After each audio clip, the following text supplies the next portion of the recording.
পার্থক্য আসলে এটা মানে আমি বলবো যে আকাশ জমিন পার্থক্য, কারণ কিন্তু সেই ক্ষেত্রে দেখেন এখানে আমরা এই ধানটাতে হচ্ছে প্রায় 28 থেকে 30 মণ। আচ্ছা,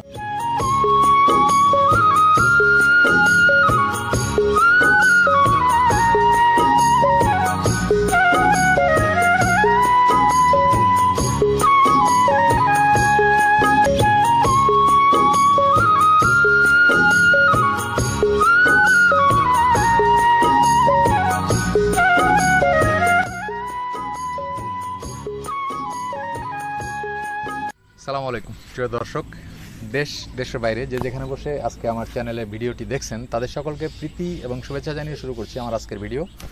আমি আজকে এসেছি নীলফামারী জেলার ডিমলা উপজেলার বন্দর খড়িবাড়ি ইউনিয়নের একদম প্রত্যন্ত একটি গ্রামে, যে গ্রামে মঞ্জুরুল ইসলাম ভাই, যিনি রাজশাহী ইউনিভার্সিটি থেকে অনার্স মাস্টার্স কমপ্লিট করে এসে কৃষিতে মনোনিবেশ করে নতুন একটি ধানের জাত তিনি আবাদ শুরু করেছেন। এবং এটা এই অঞ্চলে নতুন, উত্তরবঙ্গে এটাই প্রথম যিনি মঞ্জুরুল ভাই এই উত্তরবঙ্গে প্রথম নিয়ে আসছেন দক্ষিণবঙ্গ থেকে। দক্ষিণবঙ্গে এই ধানের নাম হলো ফাতেমা এবং আমাদের উত্তরবঙ্গে এই ধানের নাম তারা স্থানীয়ভাবে দিয়েছেন সোনালী। তো আমরা এই ধানের একদম শুরু থেকে শেষ পর্যন্ত, বীজ বপন থেকে শুরু করে চারা রোপণ পর্যন্ত এবং হারভেস্ট পর্যন্ত, একদম ধান কাটা পর্যন্ত বিস্তারিত আমি আপনাদেরকে জানানোর চেষ্টা করব মঞ্জুরুল ভাইয়ের কাছ থেকে। তো ভিউয়ার্স, চলুন আমরা মঞ্জুরুল ভাইয়ের সাথে কথা বলি। ভাই, আপনার নামটা একটু আমার দর্শকদের আচ্ছা, আমি হচ্ছি মঞ্জুরুল ইসলাম। মঞ্জুরুল ইসলাম, আমি পড়াশোনা শেষ করেছি রাজশাহী ইউনিভার্সিটি থেকে মাস্টার্স, পাশাপাশি এখনও চাকরির জন্য পড়াশোনা করছি এবং কৃষিতে মনোনিবেশ করছি। আচ্ছা, সেই সাথে একজন নতুন কৃষি উদ্যোক্তা বলতে পারেন।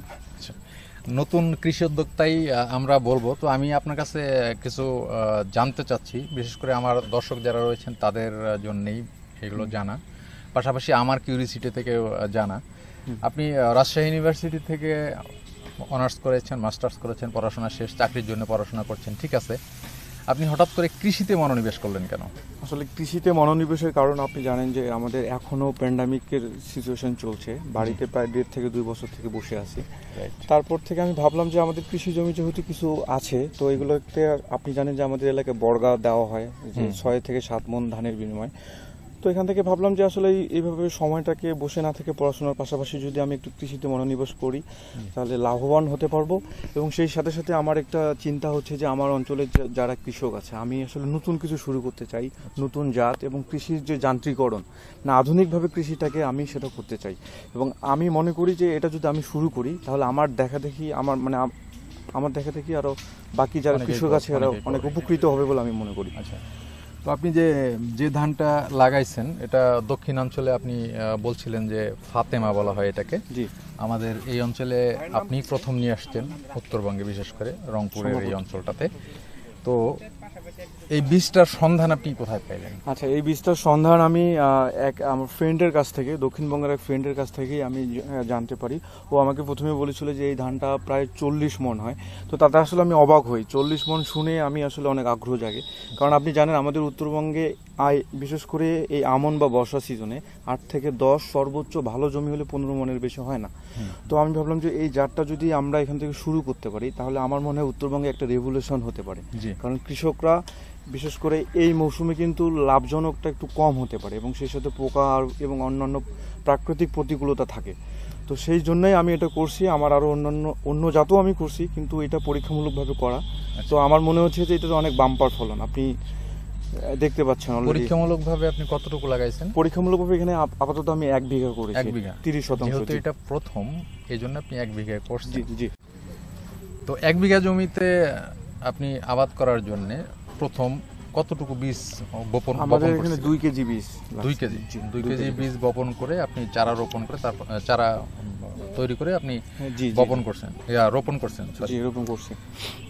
তো 2 কেজি বীজের যে চারাগুলো হয়েছে, এই চারাগুলো আপনি 1 বিঘা ফুলফিল করে লাগাইছেন। ফুলফিল করতে পারছি, জি। এটাকে আমরা স্থানীয় ভাষায়, মানে আমাদের লোকাল ভাষায় বলা হয় এটা সোপ বা ছোবা বা গুচ্ছ, যাই বলি না কেন। তো একটা গুচ্ছের মধ্যে আপনাকে কয়টা চারা লাগাইতে হয়? আসলে আমার এখানে একটু 2 থেকে 3টা করে করছি, কারণ এটা যেহেতু হাইব্রিড জাত নয়, আবার দেশীয় বলা চলে না, যেহেতু সংকর করে করা হয়েছে হাইব্রিড এবং দেশিতে। আমার মনে হয় আমি এটাতে 2টা করে করেছি, কিন্তু তাতে একটু গুছিগুলো একটু কম হয়েছে। তো এটাতে যদি 3 থেকে 4টা করা যায় আমার মনে হয় যে সেক্ষেত্রে অনেক পারফেক্ট হবে, বেশি পারফেক্ট হবে। এবং উঁচু জমির জন্য একটু বেশি করে করতে হবে, নিচু হলে হয়তো দুইটাতেই করা যাবে। আচ্ছা জি। তো এই যে দুইটা করে দেয়াতে আপনার যে গুচ্ছটা হয়েছে, আপনি যদি 3টা বা 4টা করে দেন তাহলে এর থেকে আরেকটু বড় গুচ্ছ হবে আর কি। তো এটা আমাকে একটু বলবেন যে আমরা আমাদের এই অঞ্চলটাতে যে ধানগুলো আবাদ করে অভ্যস্ত, এই ধানগুলোর সাথে এই ধানটা আসলে পার্থক্যটা কি? পার্থক্য আসলে এটা মানে আমি বলবো যে আকাশ জমিন পার্থক্য। কারণ আমাদের এদিকে যে ধানগুলো আমরা করি গতানুগতিক, যেমন স্বর্ণা ধান করি, বিআরটিআর থেকে করি, এগুলা ধানে শর্ট ডিউরেশনের যে ধানগুলো 120 দিনের ধান হবে আপনার 6 থেকে 8 মণ, সর্বোচ্চ 10 মণ। যদি ভালো জমি হয় সেটাতে হবে আপনার 15 মণ। এর উপরে আমার মনে হয় না যে হবে। কিন্তু সেই ক্ষেত্রে দেখেন এখানে আমরা এই ধানটাতে হচ্ছে প্রায় 28 থেকে 30 মণ। আচ্ছা। এবং জমি যদি আরো অনেক ভালো হয় 33% 35 মণ প্লাস হতে পারে। না, আমাদের এদিকে তো মনে হয় 30% 1 বিঘা। জি, হ্যাঁ 30% 1 বিঘা হলে 30 প্লাস এখানে হবে। তাহলে এখানে যদি 8 মণ ধান হয় তাহলে 3 থেকে 4 গুণ, যদি 21 মণ 3 আসতো 24, 3 গুণ হলে আপনার 24 মণ, প্রায় 4 গুণ হয়ে যাবে। 3 থেকে 4 গুণ হচ্ছে। তো এই ক্ষেত্রে যদি কৃষকরা এই নতুন যে সোনালী, এই অঞ্চলে নাম হয়েছে সোনালী, এই সোনালী ধানটা যদি চাষ করে তাহলে কৃষকরা অনেক বেশি বেনিফিটেড হবে, অনেক বেশি বেনিফিটেড হবে। এবং এটা তো মাত্র 90 দিন সময় লাগতেছে বীজতলা থেকে। বীজতলা থাকবে 30 দিন এবং 90 দিন। এবং এই ধানের আরেকটা সবচেয়ে ভালো বৈশিষ্ট্য যে ঝড় তুফানে হেলে পড়ে, দেখেন আপনি হেলে পড়ে না। এবং ধানটা তো অনেক চিকন ধান একবারে, এটা যে চালটাও অনেক ভালো, ভাতও হবে অনেক সুস্বাদু। ঠিক আছে। আচ্ছা। তো আর কিছু বিষয় জানার আছে, সেটা হলো আপনি যখন এই ধানটা খেতে লাগাইছেন, জি, লাগানোর আগে কি আপনি কীটনাশক সার? হ্যাঁ, একটু সার। আমি যেমন প্রথমে আমি এটাতে পুরোপুরি রাসায়নিক সারের প্রয়োগটা খুব কম করছি আমি। কারণ আমার আরেকটা উদ্দেশ্য হচ্ছে যে কৃষিতে রাসায়নিকের প্রয়োগটা খুব কম করানো। আমি জৈব সারটা বেশি করছি, প্রায় 500+ কেজি আমি জৈব সার এখানে করছি। আর রাসায়নিক সারও করছি কিন্তু অল্প করে, 5 থেকে 7 কেজি করে। যেখানে আমাদের আশেপাশে কৃষকরা 20 কেজি প্লাস করে, অনেকে আছে যে 1 বস্তাও দিয়ে থাকে পার বিঘায়। হ্যাঁ। তো আমার এখানে আরেকটা আবার আমার প্ল্যান হচ্ছে যে উৎপাদন খরচ কমানো। সবচেয়ে কম উৎপাদন খরচে কিভাবে আসলে বেশি লাভবান হওয়া যায়। জি, আপনার উদ্দেশ্য অবশ্যই ঠিক আছে এবং আপনার উদ্দেশ্যটাকে আমি স্বাগত জানাই। যে আমাদের উত্তরবঙ্গের মানুষ এমনিতেই মঙ্গাপীড়িত, এই মঙ্গাপীড়িত মানুষের ভাগ্যের উন্নয়ন আসলে অনেক দিন থেকে চেষ্টা করেও কেউ ঘটাইতে পারছে না। তো আপনাদের মতো যারা ভার্সিটি থেকে বের হয়ে এসে তরুণ উদ্যোক্তা সেজে বা তরুণ উদ্যোক্তা হয়ে কৃষির সাথে সম্পৃক্ততা বাড়াচ্ছে, আমার মনে হয় আমাদের এই উত্তরবঙ্গের কৃষি আপনাদের হাত ধরেই আরো অনেক এগিয়ে যাবে, এই প্রত্যাশা অবশ্য করি। তো আরো কিছু জানার আছে যে আপনার ধানটা যখন হয়ে যায়, মানে হয়ে যায় বলতে একটু বড় হয় আপনার লাগানোর পরে, তারপরে কি কোনো সার বা কীটনাশক দিতে হয়? না, আমি আসলে উপরি প্রয়োগ মাত্র, আপনি হয়তো বিশ্বাস করবেন কি না, মাত্র ইউরিয়া সারের উপরি প্রয়োগ আমি মাত্র 5 কেজি করেছি। 5 কেজি মাত্র। যখন একটু ধানের বয়স রোপণের পর প্রায় 20-25 দিনের মধ্যে আমি করেছি। তবে এটাতে এবার আপনি জানেন যে একটু পরিবেশের মানে এবার একটু খরা ছিল প্রথমের দিকে, যখন রোপণ করি খরা, আবার যখন ধানের ফুল আসে তখন কিন্তু বৃষ্টি। তো এইটার জন্য একটু ইফেক্ট হয়েছে, সেজন্য একটু পোকার উপদ্রবটা এবার বেশি হয়েছিল, সেজন্য এটার জন্য আমাকে আলাদাভাবে একটু কেয়ার করতে হয়েছে আর কি। তো পোকার উপদ্রব যে এবার বেশি হয়েছিল, তো তাতে আপনার ধানের তেমন কোনো ক্ষতি হয় নাই তো? কারণ আমি একটু কেয়ার করছি আগে থেকেই, ওষুধ স্প্রে করেছি, সেজন্য আসলে অত বেশি হয়নি। তবে একটু বৃষ্টির কারণে ধানের ফুলটাতে একটু ইফেক্ট হয়েছে আর কি, তা না হলে আরো বেশি ফলন হতো আর কি।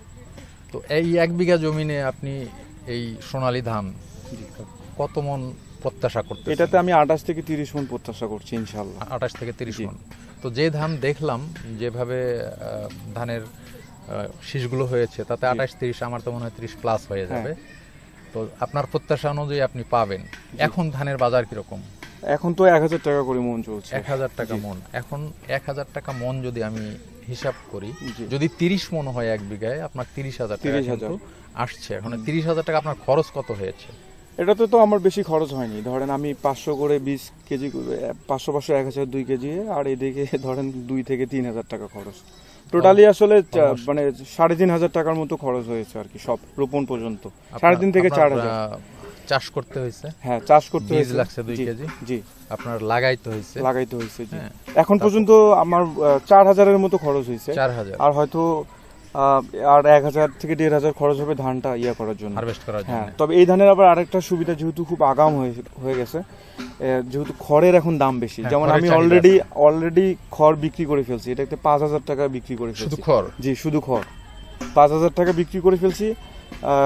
প্রয়োজনে মানে ওরা আবার করে নিয়ে যাবে, খড় ধানটা কেটে কেটে মারাই করে দিয়ে খড়টা নিয়ে যাবে। জি, নিয়ে যাবে। মারাই করাটাও তাদের দায়িত্ব। মারাই করাটাও তাদের দায়িত্ব। তাহলে রেজাল্ট দাঁড়ালো কি, আপনার খরচ হলো কত? 4,000 বা আচ্ছা 4,000, ধরে নিলাম আমি 5,000 5,000 টাকা খরচ জি। হয়েছে। 5,000 টাকা খরচ করে আপনি এখান থেকে পাচ্ছেন, ধানেই পাচ্ছেন 30,000। জি, এটা যদি আল্লাহ কোনো হ্যাঁ। বিপদ না দেন আর জি। কি। আর খড় থেকে পাচ্ছেন 5,000, জি, তাহলে হলো 35,000। 35,000 খরচ গেল 5,000, থাকতেছে 30,000। জি।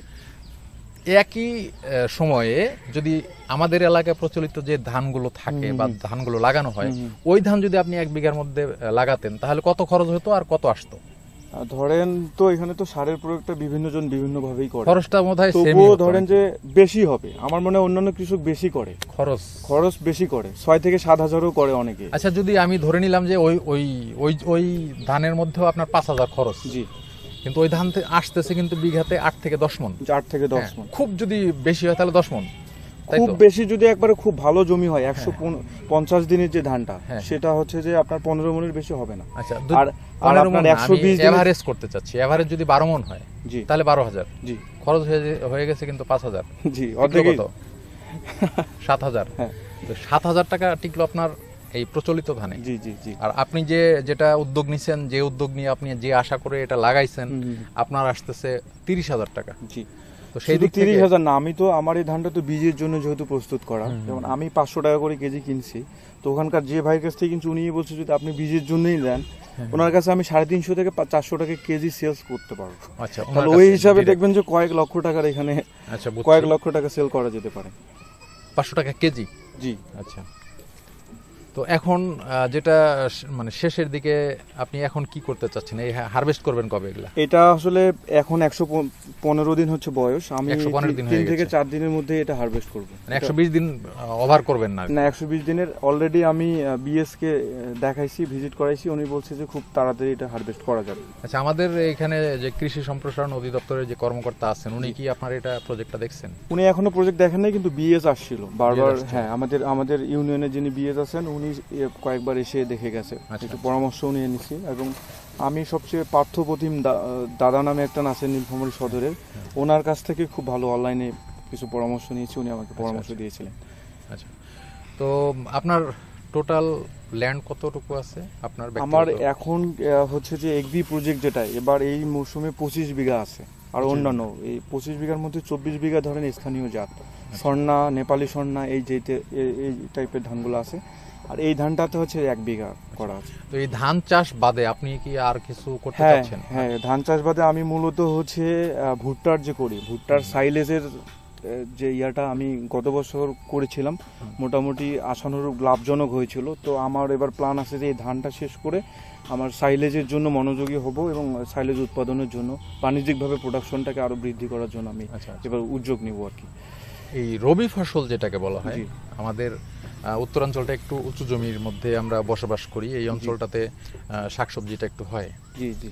তো এটা কি করতে চাচ্ছেন বা করছেন? শাকসবজি আসলে আমার অল্প করে 2-1 শতক করছি, কিন্তু আসলে শাকসবজির মার্কেটটা আমাদের, জি, ঢাকা থেকে আমাদের দূরত্ব অনেক বেশি হওয়ার কারণে মানে আমরা ঠিকমতো দামটা পাই না। এখানে যারা স্থানীয় ব্যাপারী এবং ব্যবসায়ীরা এটাতে প্রফিটেবল বেশি হয়। তো আপনি যে বীজের কথা বললেন, জি, এই বীজটা আমার চ্যানেলে যারা দেখছেন আর কি, দর্শকদের মধ্যে কেউ যদি এই বীজটা নিতে চায়, সেক্ষেত্রে আপনি অনলাইনে দিতে পারবেন? হ্যাঁ হ্যাঁ, আমি দিতে পারবো। বীজ যদি কারো লাগে আমার সাথে যোগাযোগ করবে, আমি ইনশাআল্লাহ পৌঁছাই দেব তার ঠিকানায়। অনলাইনে কুরিয়ার করে পৌঁছাই দেবেন? হ্যাঁ, কুরিয়ার করে পৌঁছাই দেব। আচ্ছা, ঠিক আছে, আজকে ভিডিওটা আর আসলে বড় করছি না ভিউয়ার্স, আজকে ভিডিও আর বড় করব না।